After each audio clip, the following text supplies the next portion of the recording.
Statements by the Honorable Ministers and members of the Cabinet. I recognize the Honorable Premier.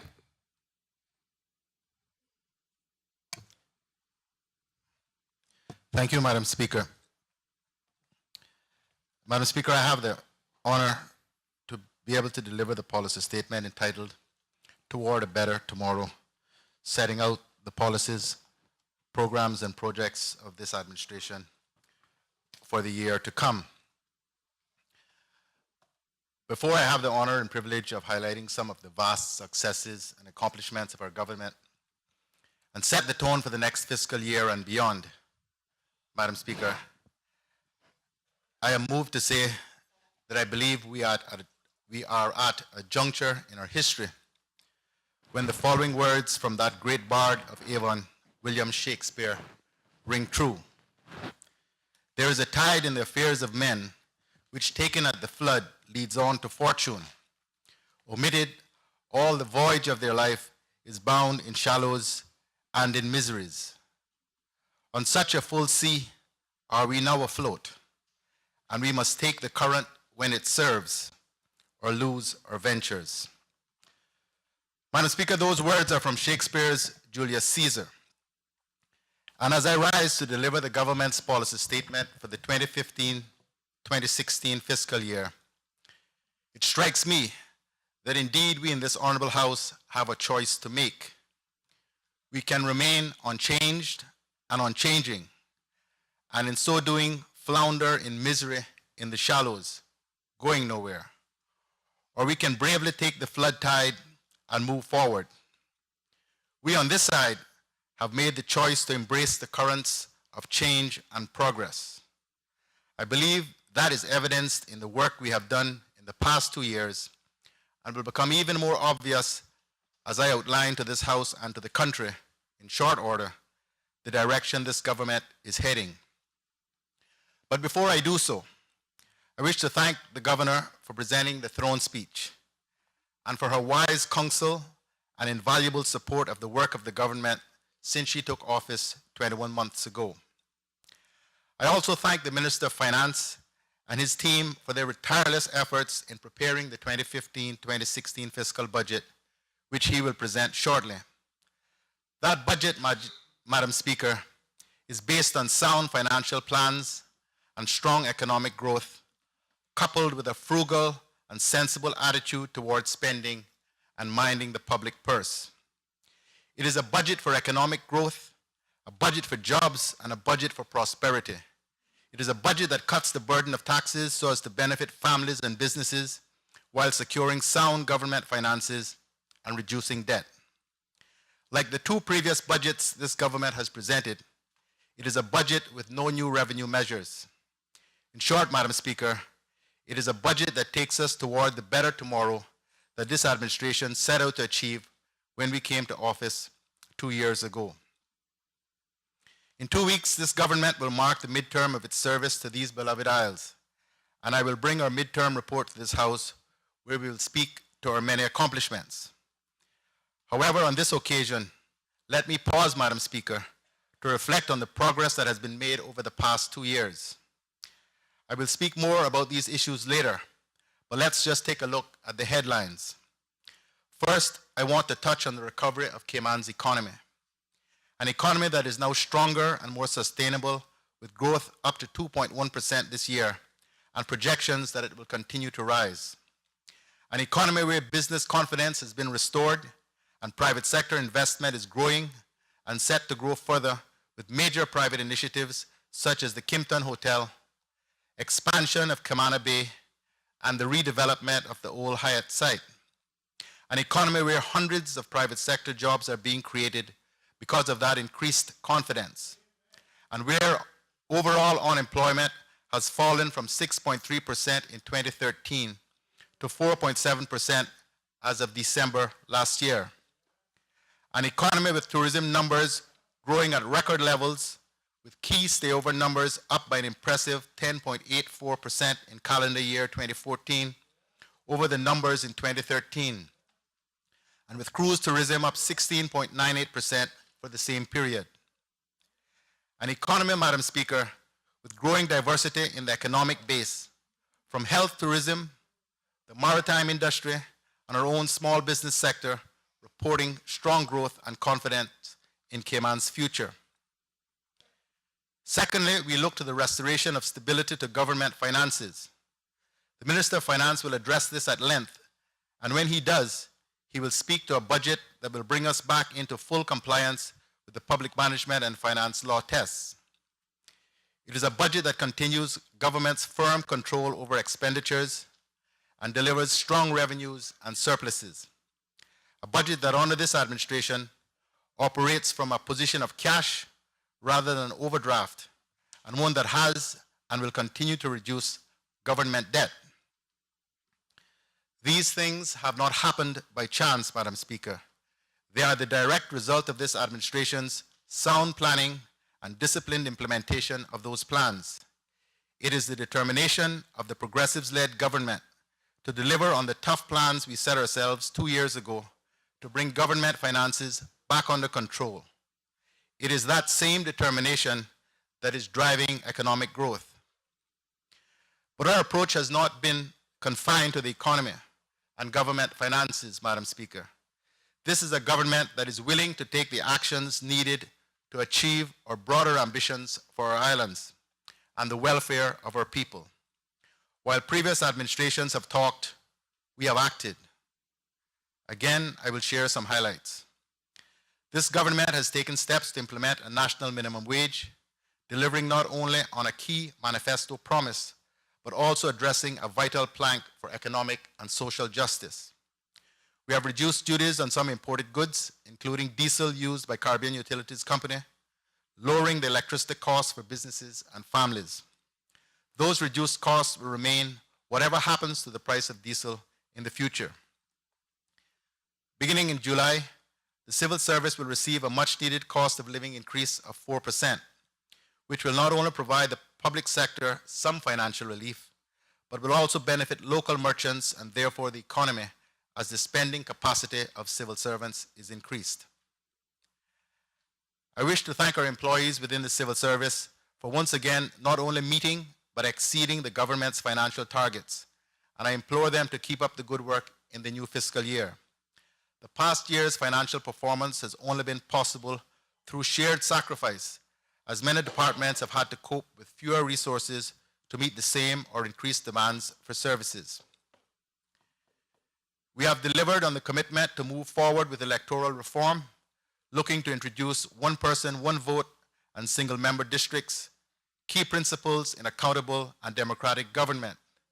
The Boundary Commission is now in place and at work. We have enacted the National Conservation Law and paved the way for further marine protections, demonstrating our commitment to getting the balance right between economic growth and protection of our precious environment. We have delivered on our promise to consult on Sunday trading, and Cabinet has approved a new schedule to the Sunday trading law to bring the legal framework in line with both retail practice and customer preference. As positive as this picture is for our islands, Madam Speaker, we are not satisfied. This is a government committed to progress, to moving this country forward to a better tomorrow. Achieving stability today has been our first goal, because without it, we cannot move forward with any measure of certainty.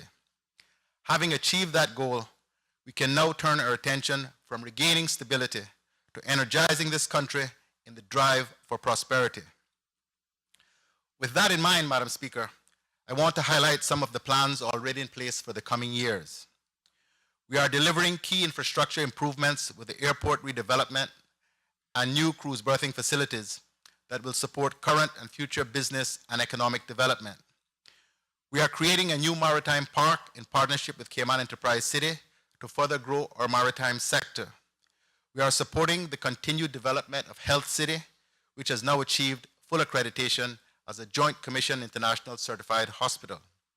And we are modernizing our legal framework to not only protect intellectual property, to support creativity and innovation, especially in knowledge-based business sectors, but to also attract much-needed new business to our shores. Madam Speaker, the prosperity for which this government so fervently strives cannot be that which just lines the pockets of the few. I am a progressive, not just in name, but in philosophy, in principle, and in practice. The progressives-led administration I lead will ensure that families and small businesses feel the benefits of economic success right across these islands. And so, Madam Speaker, I'm pleased to announce that we will be doubling the relief we have already given on diesel that CUC uses by reducing the duty on diesel another 25 cents per gallon. This will come into effect in January 2016, meaning the public will benefit from a further reduction in their power bills. This means that the entire 45-cent increase that the UDP added during its administration will have been rolled back, and the fuel duty will have moved from a high of 75 cents per gallon under the UDP to 25 cents per gallon, the lowest it has been for quite some time under this administration. We are supporting the employment of more Caymanians by strengthening the National Workforce Development Agency, developing apprenticeships, and investing in education, including local and overseas scholarships. We are acting as swiftly as possible on a long-term solution to the country's waste problem. In the next couple of months, we will offer everyone the chance to be part of the debate on the future of our waste management strategy. We want the public's input before next year's tendering for alternative 21st century waste facilities and to resolve the problems faced at the current Georgetown landfill. A disabilities bill will soon go out for public consultation. Among other matters, the bill is expected to cover the rights of persons with disabilities and the establishment of a watchdog council with a supporting secretariat. We will amend our antiquated liquor licensing law to level the playing field for businesses and to remove the ability to treat liquor licenses as a commodity for trade. And we will pass the long-awaited Builders Bill into law to not only protect consumers, but to also ensure that the key construction industry is better regulated and well poised and prepared to take on the future development needs of the country. In just 2 short years, we have done all that, Madam Speaker, and those were just the highlights. So let me now focus on the details of our progress and plans. As I've stated previously, our main objective has been and continues to be economic growth and stability. Because a strong economy is the lifeblood of our country, it is at the center of all decisions and actions this government takes and makes. To help move the economy from strength to strength, we have focused on 4 main levers. First, good governance. I'm speaking here, Madam Speaker, of sound financial management, long-term development and planning, ethical leadership, openness and transparency, community engagement, and importantly, delivering on what we promise. One of the first decisions we made after the election was to propose a credible 3-year financial plan to the country and to the United Kingdom that will put government finances on solid ground. And the outcome has been budgets that produce strong revenue growth with controlled expenditure through disciplined financial planning that have led to good surpluses. The outcome has also been budgets that have constantly met the required legislated appraisal and value for money tenets that looked at reducing debt and were presented to the United Kingdom on time and were approved by them without issue each and every time. We have a history of strong financial management, discipline, planning, and delivering on what we say we will do. That's progressive, Madam Speaker. Compare that to the chaos of the previous UDP government's budgets. Not only were they bad for the country in their own right, they led to the United Kingdom intervening and forcing the UDP and its leader to first sign up to the framework for fiscal responsibility requirements, and when that did not sufficiently work, to place those requirements into law, all to ensure that the then Premier would have to keep the promises he made, live up to his obligations, and stop wasting millions of dollars and frittering away valuable opportunities to improve this country's economy. Madam Speaker, This government has needed no such outside influences or threats. We have been clear on our plans, and we have delivered on our promises to the country and delivered on our legal and constitutional obligations to the United Kingdom. However, we have delivered them not to please the United Kingdom, but because they are right for this country. Because of our management of government finances, coupled with an improving economy, Madam Speaker, we are increasingly in a position to share the benefits of budget surpluses with the wider community. This strategy has allowed for the additional reduction in CUC fuel duty, which I just announced, and to provide a 4% cost of living increase to the civil service. We know, though, Madam Speaker, that we need to do more to address the standard of living for all Caymanians, including civil servants. With regard to the public sector, we recognize the concerns expressed from many quarters regarding pay disparities. This is a matter which the government is taking very seriously, and we are looking at how best to address it in an affordable and sustainable way. What has also helped not only civil servants but the entire country, Madam Speaker, was the 2% reduction last year on duties on imported goods that were formerly charged a duty at 22%, a 2% increase in tax which had been imposed by the UDP administration. I am also pleased to remind the House, Madam Speaker, that not only is this government bringing forward legislation to implement a minimum wage, but we are also doing so after years of prevarication by many administrations. Personally, I am incredibly proud of the fact that ours is the first government to address what the law has allowed for 50 years, to get sound advice and take an educated and informed decision on a minimum wage. This was a key plank in the Progressives Manifesto, and we look forward to seeing it move to completion. As members know, the Minimum Wage Advisory Committee report was laid on the table of this Honorable House when we last met. I again commend the Minister of Education, Employment and Gender Affairs for her dedicated work in seeing this issue through, as well as the Chairman and members of the Minimum Wage Advisory Committee.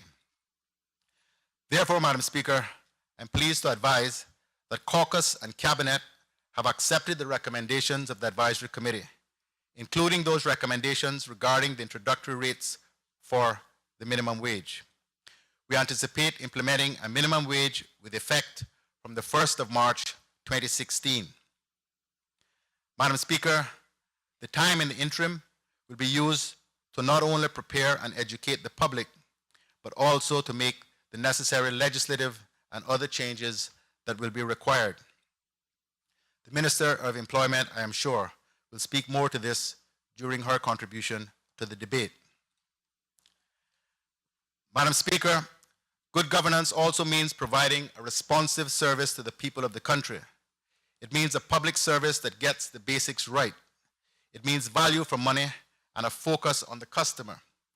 I support the efforts of the Deputy Governor regarding improvements to customer service within the civil service. I will speak more about Project Future and the EY report a little later, but this Progressives-led administration remains committed to making changes that will continue to drive a leaner and more efficient government. The procurement process has also seen improvements under this administration. I will not rehash the many failings of the previous administration around bad procurement practices that in the end delayed needed projects and in some cases cost the country millions of dollars. But I will assure the people of this country that we are not going back to those evil days. Indeed, Madam Speaker, with the establishment of a central procurement office, the Minister of Finance will work toward the development of legislation that will standardize government's procurement processes and create efficiencies and savings. The Ministry of Planning, Lands, Agriculture, Housing and Infrastructure has also centralized and tightened up on policies around the purchasing of government vehicles. All of this will ensure that government receives value for money and the best prices as part of the procurement process. I wish to thank the Minister of Planning, Lands, Agriculture, Housing and Infrastructure for his efforts in this regard, and indeed for his efforts to bring as many departments into the government administration building to save on rents and get the best use out of the building as possible. Madam Speaker, good governance also means owning up to and taking steps to deal with the intractable problems that plague the government, such as the burgeoning government post-retirement health care costs. The Minister of Finance will speak more fully on this, but I move to state here that once again, it is this administration that is sensible enough and brave enough to understand that this too demands responsible action. And act responsibly, we will. Madam Speaker, our Progressives-led administration will also implement the Standards in Public Life Bill. It is another way for us to further demonstrate to the country our honorable intentions by holding those who are elected or who do work on behalf of the public accountable. Madam Speaker, you will be pleased to note that in order to improve the functioning of this legislature, I am proposing to set up a committee to review the standing orders of this House with a view to producing a set of modern standing orders that will govern the operations of the legislature. In addition, I'm proposing to also set up a separate committee to review and advise on transferring responsibility for the management of the legislature from the office of the Deputy Governor to the Speaker of the House. These are all important factors, Madam Speaker, in improving governance in the Cayman Islands. The second lever used to stimulate the economy by this administration, Madam Speaker, is support for the key tourism and financial services sectors. To provide this support, we must listen to their needs, their expert advice, and engage them in two-way dialogue. Government and our two-pillar industries must act as partners and look to ensure that while business grows, that Caymanians benefit from that growth. And so we must listen and try as best as possible to see how we can reasonably accommodate their needs. By way of example, Madam Speaker, for many years, those in the financial services and tourism sectors have asked government to consider implementing daylight saving time, noting a myriad of financial and other benefits. In October last year, I advised the country that a public consultation process around the issue would commence.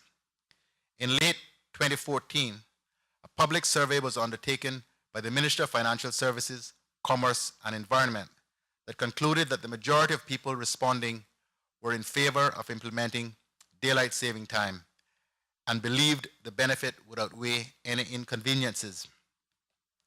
After careful consideration, Madam Speaker, government has agreed to move forward with legislation to implement daylight saving time.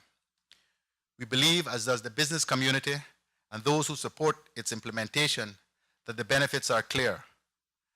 Madam Speaker, these include elimination of confusion over travel times, putting our financial industry in sync with New York, and putting an end to early arrivals and departures of cruise ships, benefiting stores, restaurants, taxis, tour operators, and many more small businesses. Not only could businesses better cater to customers, but hopefully they will be able to make more sales and get more taxi fares. It also means those living on our islands will enjoy an extra hour of daylight in the evenings. All of this could mean millions more in our coffers, and the added hour of sunlight after a hard day at work will also be a blessing. We believe the time for change has arrived, and we propose to introduce daylight saving time to the Cayman Islands in March 2016. In the tourism sector, Madam Speaker, this government is driving ahead with a clear strategy, developed and delivered in partnership with the industry. The evidence of success is all around us.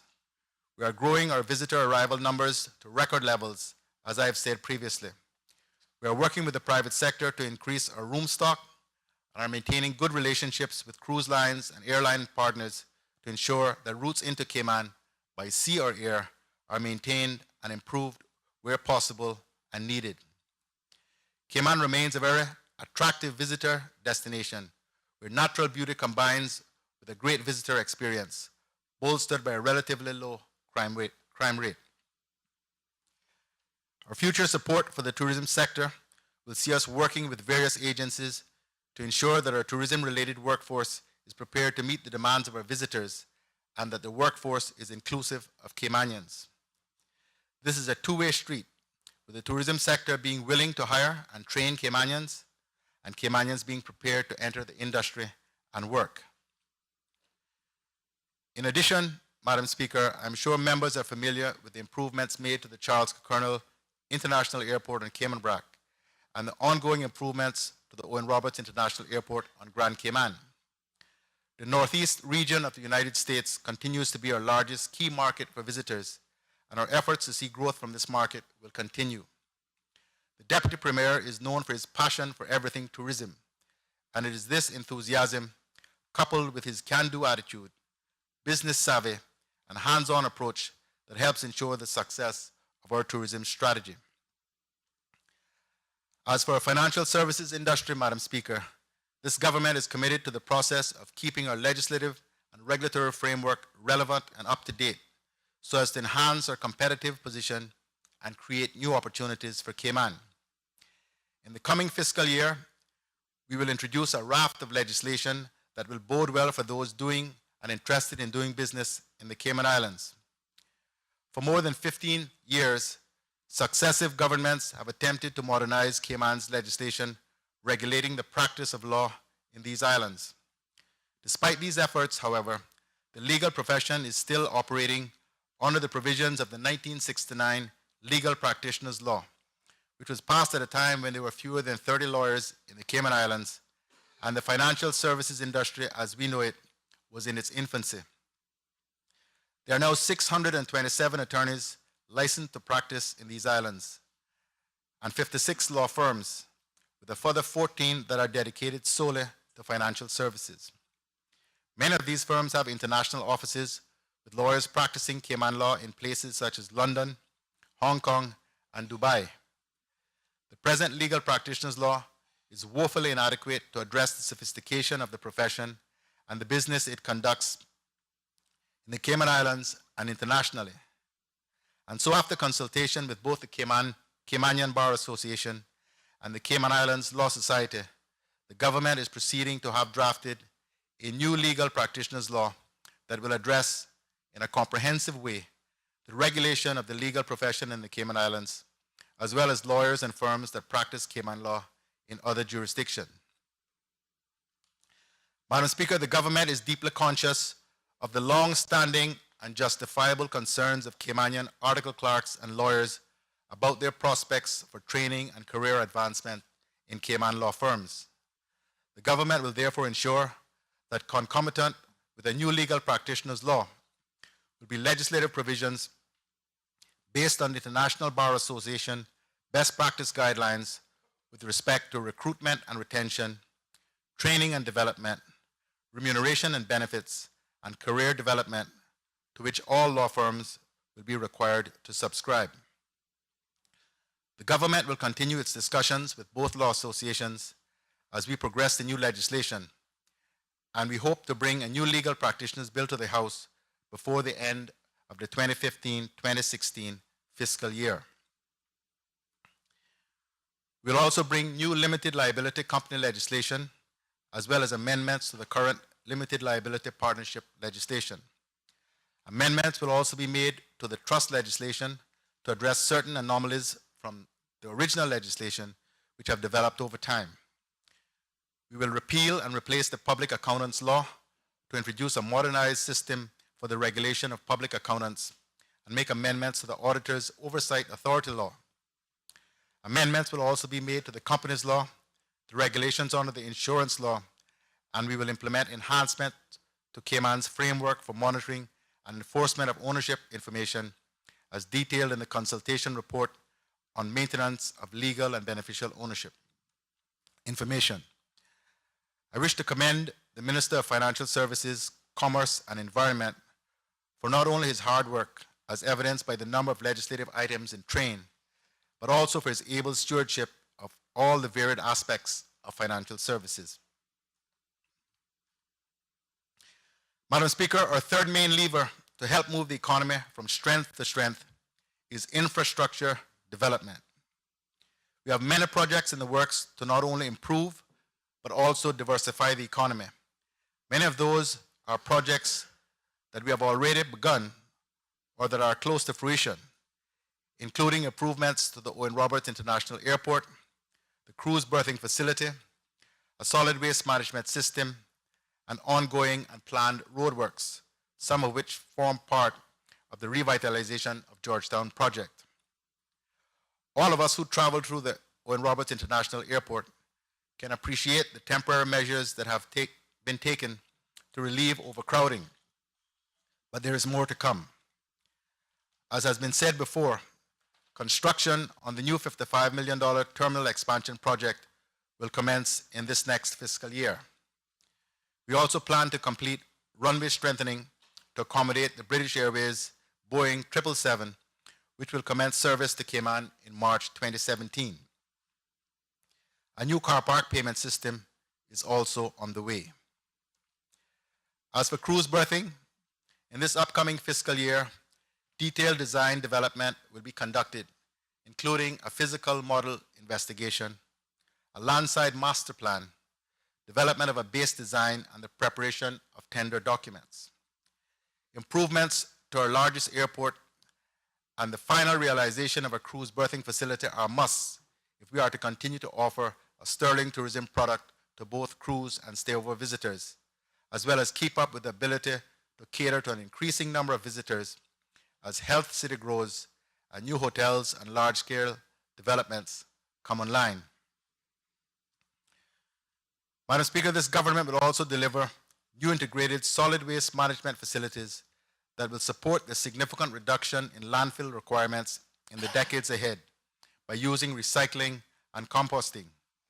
We expect an outline business case to be produced by the end of the calendar year, with tendering for the various parts of the new waste management infrastructure to go out in early 2016. While we are awaiting the full solution, other works are underway. Significant improvements have been made to the management of the current landfill, which will help reduce the occurrence of fires. We will also tender for the processing and removal of remaining scrap metals at the landfill and process and remove all used tires stored on all three islands' landfills. At the same time, we will step up our recycling efforts as well as introduce composting. On the latter, land is being identified for use as a composting site, and government will bring forward plans to implement a national composting initiative with the compost product available to the public to encourage growth of local foodstuffs. Government will also work more closely with the private sector to not only encourage the work they are doing with recycling, but also rally restaurants, hotels, and others to join in these efforts and reduce their impact on the environment and the landfill. We will also install public recycling drop-off sites in various districts and encourage private sector companies to use them as well. Additional information will be provided, Madam Speaker, as soon as plans are further advanced. The revitalization of Georgetown has begun, Madam Speaker, with road enhancements as the first step. The next step is to take our plans to the public, including stakeholders, get their input, and move forward accordingly. We will be making changes to planning laws in the upcoming fiscal year to allow for multi-use development in the capital, providing a revival for retail, commercial, hospitality, and residential use across Georgetown. There will also be room for cultural development to bring the capital back to life on weekends and in the evenings. This is an important project, Madam Speaker, and another example of one that has been talked about for years, but it is this administration that will get it done. Madam Speaker, while the government is doing all it can to help strengthen the economy through these various public and private partnership projects, the private sector is also working hard to develop several hotel and condo projects that have been approved by the planning department or are in the works. These include a new hotel on the old Hyatt site owned by Embassy Investments, the Beach Bay Hotel in Bordentown, the Arnold Palmer sanctioned Ironwood development off Frankstown Road, the Grand Palazzo on the North Sound, and the redevelopment of the Treasure Island Resort, among others. Additionally, DART Realty has made a commitment to invest $400 million in new infrastructure over the course of the next 10 years. Madam Speaker, that is $400 million in addition to the $300 million DART is already spending on the Kimpton Hotel, which is expected to open in late 2016. This additional investment is going to include a new 5-star hotel at Camana Bay and the creation of a sea-to-sound experience for residents and visitors through elevated development connecting 7 Mile Beach to the town center, as well as various roadworks. In fact, Madam Speaker, DART has already submitted plans for roadworks that include a new 4-lane dual carriageway realigning Esther Tibbetts Highway through Camana Bay. DART is committed to build at its own expense an emergency access road which will pass through the Kimpton Hotel property to allow public vehicle access in the event of an emergency that closes Esther Tibbetts. In total, DART has said it plans to invest an estimated US $1.3 billion in development in the Cayman Islands over the next 20 years. DART's investment means a continuous economic stimulus, added work for local companies, and employment opportunities for our Caymanian people. DART Realty started heavy construction on the Kimpton project in early 2014, with an annual average of 185 workers on site each month from local contractors who employed an average of 114 Caymanians, persons married to Caymanians, as well as permanent residents. Work on the Kimpton project has escalated in 2015 with a year-to-date average of 395 workers on site each month, with contractors employing an average of more than 200 Caymanians and those qualified to work.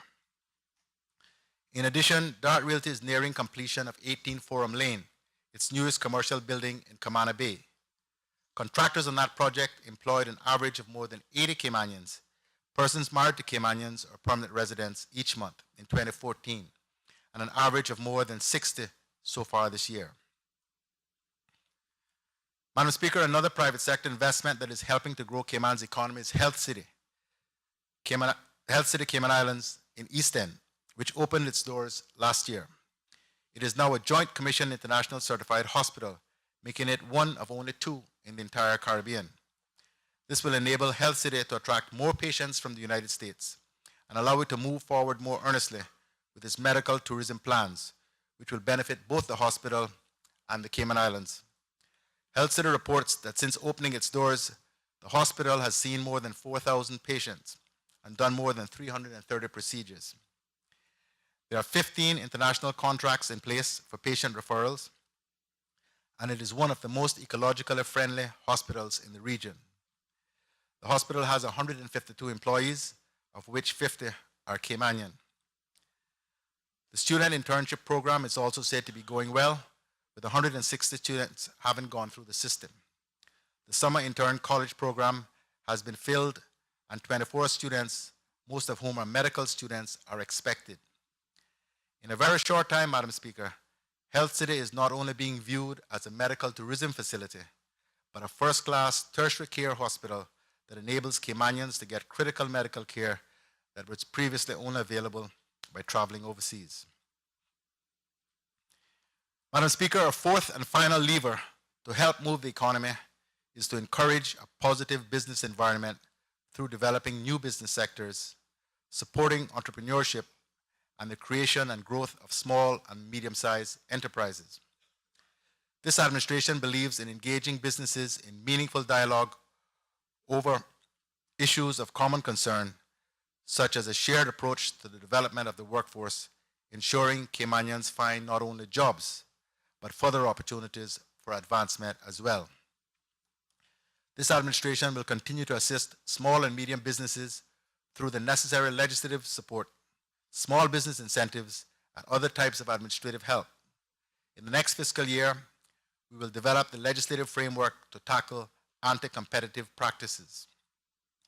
In another effort to attract investment, we are updating Cayman's governmental framework for intellectual property in 3 main areas: copyrights, trademarks, and patents. We believe this will go a long way in the protection of locally created content. We realize there is a strong need for Cayman to meet international standards in order to ensure that the rights of our creative community are recognized and protected, not only here at home, but abroad. These efforts would also increase Cayman's attractiveness for foreign investment in areas such as knowledge-based businesses. The first aspect of this to be achieved will be copyrights. In March this year, the United Kingdom extended its 1988 Copyright Act to the Cayman Islands through the Copyright Cayman Islands Order 2015. This order will come into force in Cayman following a public education campaign and once the necessary arrangements have been made for local implementation. We expect the order will be in place this fall. Also this fall, government expects to present to this House two bills, one dealing with trademarks and the other with patents. Local economic benefits include the potential for attracting new types of businesses to the islands, which will result in increased government revenue and the creation of jobs. This is an exciting development, and the possibilities are real, as we have businesses that would be good to have domiciled here already knocking on our door. Our efforts will also broaden local access to goods and services, such as television programming from other markets. I would add, Madam Speaker, that we've also established a useful partnership with Cayman Enterprise City, which has shown good progress in increasing the business it attracts to Cayman, albeit they have yet to reach the numbers the initial CEC management and the previous government promised the country. But the current management team, led by Charlie Colonel, has done a very good job, and there is every reason to be positive and optimistic. Already 152 companies have set up in the zone, and there are hundreds more in the pipeline with an estimated economic impact of $40 million. CEC recently agreed to renegotiate its legal agreement with government to give government reasonable flexibility in allowing other businesses, especially Caymanian businesses, to have access to market segments that were locked down by the original CEC agreement. The previous agreement negotiated by the UDP administration was far too restrictive and prevented many Caymanian businesses from being able to develop in the market sectors covered by the agreement. In return for agreeing to less restrictive terms, CEC has been given the ability to cater to other types of businesses. Further, government has agreed to partner with CEC to introduce a maritime services park, which will enhance the maritime services on offer from Cayman, and we believe will bring new businesses and jobs to the country and help further diversify the sector. The introduction of a maritime park in Cayman will allow the Maritime Authority of the Cayman Islands to initiate the first Maritime Week event in 2016, which we believe will quickly become the preeminent annual maritime affair in the region. All this business activity, Madam Speaker, is generating jobs for Caymanians, which remains a priority of this administration. It is our mission to help Caymanians who are willing and qualified to work to access the job market. And to assist Caymanians looking for work, government will create an online tool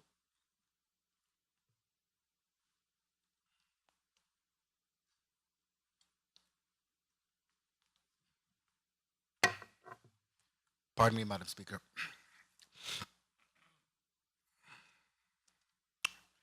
And to assist Caymanians looking for work, government will create an online tool that will serve as a clearinghouse for job listings in the country, benefiting employers and potential employees. But in those cases where there are no Caymanians available or willing to do particular jobs, then it is important that businesses have the ability to import necessary labor and to be able to do so using an efficient and transparent process. And so we will be moving much of the work permit process online to improve efficiencies and to also provide the necessary transparency that is needed to keep the system honest. This has now become an e-government priority, and work will continue into the next fiscal year. In September, This legislative assembly should receive new labor legislation which will repeal and replace the Labor Law 2011 revision and provide greater clarity to employers and employees on areas identified as priorities for reform, as well as introduce a system of administrative fines to enable more efficient and effective enforcement of the law. Also in September, members of the House should receive a series of bills that will improve pension plan administration and compliance. Additionally, we are anticipating that changes will be implemented before the end of the year that will give employees the option to move to a scheme that allows retirement at age 65 instead of 60. I would add, Madam Speaker, that the government has decided to allow civil servants to opt for retirement at age 65 as well, instead of being mandatorily retired at age 60. It has been a busy 2 years, Madam Speaker. We have accomplished much and have set ourselves up to achieve even more over the coming years. The government's thoughtful use of these four main levers or strategies, that is, practicing good governance, supporting tourism and financial services, developing needed infrastructure, and encouraging a positive business environment, are moving Cayman's economy from strength to strength, helping us reach our goal of a strong economy that fuels business, increases investment, and creates jobs and prosperity across all segments of Cayman society.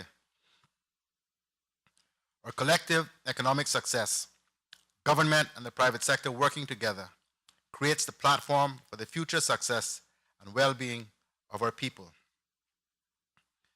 This progressive-led government is determined that the benefits of the country's success cannot line just the pockets of a few. This administration is working hard to ensure that Caymanians across our islands feel the real benefits of growth. We have come a long way in 2 years, Madam Speaker, but we know there is much more work to be done to ensure that all Caymanians once again feel that our economic miracle is benefiting them. But we are well on the way, and we will get there.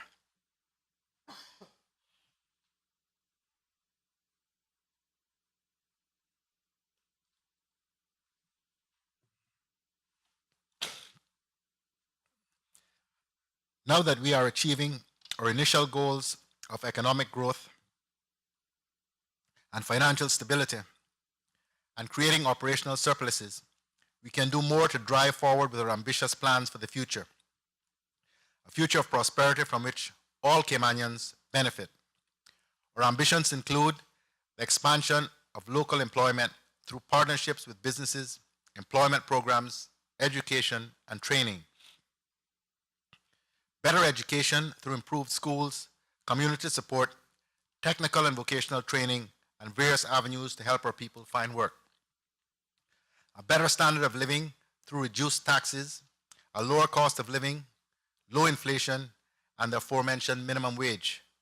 And social progress through projects aimed at early intervention and strategies to prevent crime, enhance community safety, and improve health and well-being.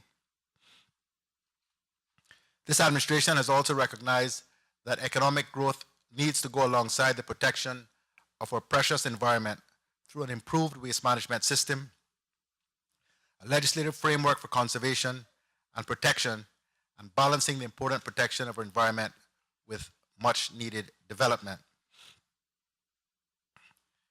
Madam Speaker, we now have the ability to truly look at what needs to be done to move Cayman forward to a better tomorrow.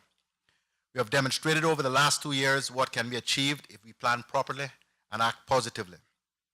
However, if we allow ourselves to be deflected by the old politics of personality and recrimination, I believe we all know too well the negative ramifications. That way lies a return to economic uncertainty and government finances out of control. That way lies no hope. That way nothing can be done for our future. Nothing for our people needing jobs, nothing for our children needing a better start in life, and nothing for our families needing support to improve their standard of living. But there is real hope, Madam Speaker, that we can achieve progress and prosperity in which we all can share. Already we are acting to tackle the cost of living and we are doing what we can to reduce the import duties and fees that will directly benefit consumers. But there is more that we will do. This government is all too aware of the high cost of medical insurance premiums in the Cayman Islands. We have agreed to seek expert advice, including an independent actuary, to review the current structure and market to understand if the present pricing is fair. If action is needed to ensure the market functions more effectively, then this government stands prepared to take that action. The same is true, Madam Speaker, regarding the price at which the two large fuel importers charge gas stations for gasoline and diesel. Government has promised action, and we are moving forward on those promises. The Minister of Planning, Lands, Agriculture, Housing and Infrastructure will speak to this during his debate. As I've said, Madam Speaker, education and employment are central to our plans to spread the benefits of growth by investing in giving our children the best possible start in life. We need to drive up standards and to be more ambitious for our children's future. Therefore, this administration will establish an Office of Education Quality Assurance, which will carry out rigorous, objective, and independent inspections of all schools, as well as early childhood and education centers. Work on the new John Gray High School Hall will recommence in the new fiscal year, and we expect to see those works completed in 2016. There will also be changes on Cayman Brac, where the Minister of Education will work with the Minister of District Administration, Tourism and Transport to develop and carry out a school plan to utilize the multipurpose building on the bluff to improve opportunities for education, optimize class sizes, and create general efficiencies, including sharing of the sports field and other common facilities. Just last week, the Ministers of Education, Employment and Gender Affairs and Financial Services, Commerce and Environment, along with Cayman Finance, agreed to begin working in partnership to offer an education and work experience initiative for up to 50 Year 12 students in the dual enrollment government system. Work will continue to move toward the construction of a new Sunrise Adult Training Center, and the School for Hospitality Studies will see its first graduates receive their certification next month. The Ministry of Education, Employment and Gender Affairs will create a National Training Council to advise on, participate in, and support the development, coordination, and management of technical and vocational training in the Cayman Islands. TVET opportunities will be expanded through public-private partnerships, and a mechanism will be developed to register private sector businesses that deliver training and development programs to ensure appropriate standards are met. Hand in hand with a well-educated society is a healthy society, and this government is striving to make improvements to all aspects of healthcare and the well-being of our people. By the end of this fiscal year, we will have conducted a 3-month ground trial using a novel technique against the mosquitoes that cause dengue and chikungunya. We will continue to employ these techniques in the upcoming fiscal year to keep our people, residents, and visitors safe from these mosquito-borne illnesses. We must also ensure that we take care of our most vulnerable people. In particular, services for those with mental health needs requires improvement.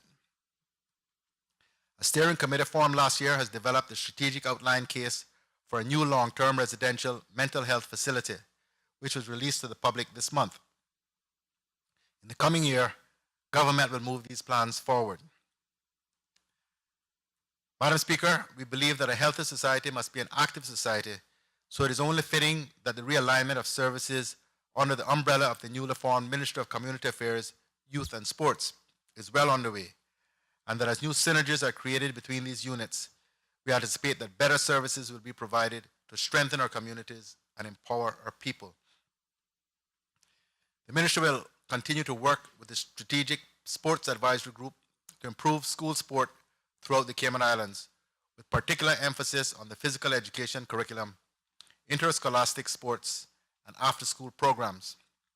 The work that the Ministry is doing in this area is important because sport is not just about playing games, but rather teaches discipline and teamwork, and importantly, keeps children moving and healthy. I applaud the Minister of Community Affairs, Youth and Sports for the important work he and his staff are doing in this area. The Ministry of Sports continues to organize major local and international events And come this summer, the Cayman Islands will be home to the largest football tournament in our history, the CONCACAF Under-15 Boys Tournament, which will see more than 34 teams competing. The tournament will be held at a variety of venues throughout Grand Cayman and Cayman Brac. To encourage physical activity on the Brac, in this next fiscal year, work will commence on the 25-meter swimming pool at the Bluff Playfield, and we will see the completion of the running track. Good, clean, potable water is also necessary for a healthy populace, so the Water Authority will continue to work on Cayman Brac on the extension of the infrastructure, installing 8-inch pipes. Work will also commence on the future Bluff Waterworks site. Madam Speaker, to be successful and prosper, a well-educated and healthy society also needs to be assured of safety in the community in which they live and work. This government banned the importation of the chemical herbicide paraquat. This was necessary because of the many senseless deaths to dogs throughout the islands. In the words of Mahatma Gandhi, the greatness of a nation can be judged by the way its animals are treated. Madam Speaker, maintenance of public order is a core function of any government and is a priority for this progressives-led administration. Our communities have to feel safe, and our reputation as a safe tourist destination has to be maintained. To this end, regulations to the conditional release law, which will have a major impact on reoffending rates, are being prepared with proposed implementation in late summer. In the next year, we intend to pass amendments to the Rehabilitation of Offenders Law, as well as a Prohibited Immigrants Law that will, with sufficient protections, ensure that Caymanians or those with close Caymanian connections can be treated fairly by authorities and within the community. As we take measures to reduce the crime rate, the Royal Cayman Islands Police Service continues its efforts to identify and confront the security threats faced by the Cayman Islands. Madam Speaker, crime is a reality here in the Cayman Islands as in any other jurisdiction or country. Therefore, the Department of Community Rehabilitation continues to provide community-based supervision and intervention as an alternative to prison. This work, Madam Speaker, is ongoing, not only in Grand Cayman, but also on Cayman Brac and Little Cayman. Madam Speaker, everything the progressives-led government has done and is doing is for the betterment of our people here and now, and to ensure a bright and prosperous future for generations to come. The necessary precondition for that has been the fulfillment of the tough plans we put in place to get government finances back under control from the chaos they were in when we took office. Having achieved that, this administration will not just sit back in self-congratulation as others might have done. There is more to be done and other issues to which the progressive-led administration has turned its attention. I mentioned earlier that I would speak more about Project Future and the EY report.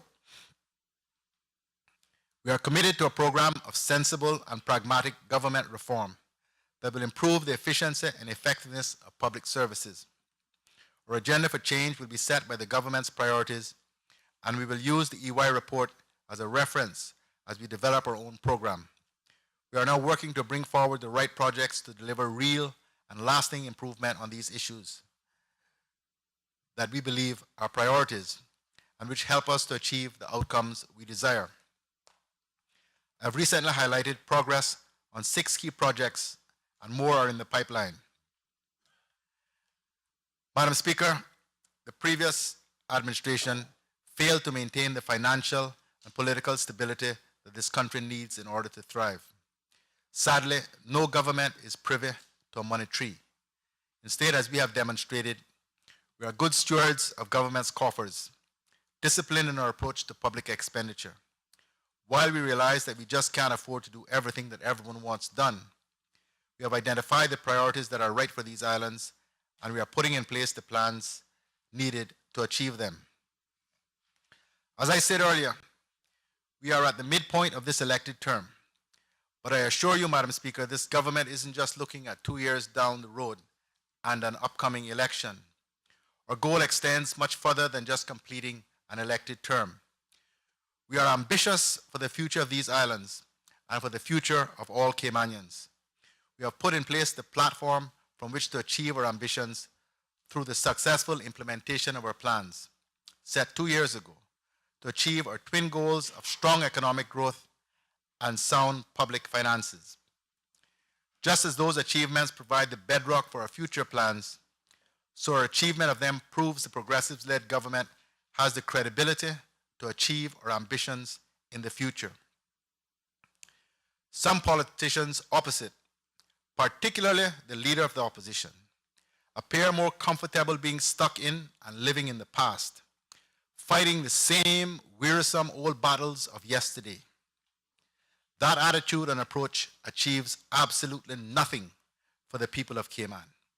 In fact, Madam Speaker, it does the reverse. It damages the prospects for our people. But the country can rest assured that neither I as Premier nor the government as a whole will be distracted from our duty and mission by political stunts and sideshows conducted by those whose future is now well and truly past. Madam Speaker, there can be no going back.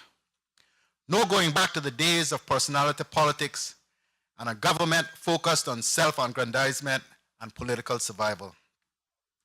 Instead, what we need is the politics of ambition and action, with government focused on what is best for the people it serves. What we need is not to go back, but to go forward toward a better tomorrow. What we need is continued progress, and Madam Speaker, I believe a Progressives-led government has shown it can deliver this and more. I wish to take a moment, Madam Speaker, to say that, and I believe I speak for the whole House in this regard, we welcome the re-election of the Conservative government in the UK, this time with a majority. We have had a very good working relationship with the last administration over the past 2 years, and it is good for Cayman that this will continue, with many of the same players and contacts in place. To start over with a new government would have delayed and possibly stymied the progress we are making. I am personally pleased, Madam Speaker, that Mr. James Duddridge has been reappointed as the Minister for the Overseas Territories. I join with the Governor in inviting the Minister to Cayman to see for himself our wonderful islands and meet our people. Madam Speaker, I wish to thank my team for their commitment and discipline in adhering to our philosophy of fiscal responsibility and caring government. I've mentioned and thanked various ministers specifically, but it behooves me also to recognize and thank our caucus, the Deputy Speaker, Anthony Eden, and councillors Joey Hugh, Alva Suku, Roy McTaggart, and Winston Connolly. They not only do valuable work in various ministries, but they also form, along with ministers, the government caucus and assist in bringing matters to government's attention and in deliberating on and contributing to the business of government. And equally importantly, they quite capably step in as temporary ministers on those occasions when a minister is away on holiday or business. There is much work on the executive side of government, Madam Speaker, as you well know, and their presence makes the work lighter. I also wish to thank the Deputy Governor, Mr. Franz Manderson, and the Attorney General, Mr. Samuel Bulgin, for the important role that they each play in the Cabinet and in this House, and for their invaluable advice. My gratitude is also extended to the Cabinet Secretary, Mr. Samuel Rose, for his guidance and assistance to myself as Premier and to the Cabinet and caucus. I should also pay tribute to the work of the Clerk to the Cabinet, Mrs. Kim Bullings, and to all Chief Officers and other public servants for their work and support of this government's policies, projects, and programs. I wish too to also thank you, Madam Speaker, for the wisdom and patience you display as you chair meetings of this Honorable House. And finally, but most importantly, Madam Speaker, I thank God for all His mercies, His guidance, and His love. In closing, Madam Speaker, I urge all members of this Legislative Assembly to remain focused on those things that are good, those things that are right, those things that are in the best interest of the people of the Cayman Islands. That, after all, Madam Speaker, is why they have accorded us the great privilege of being here. I thank you for your attention.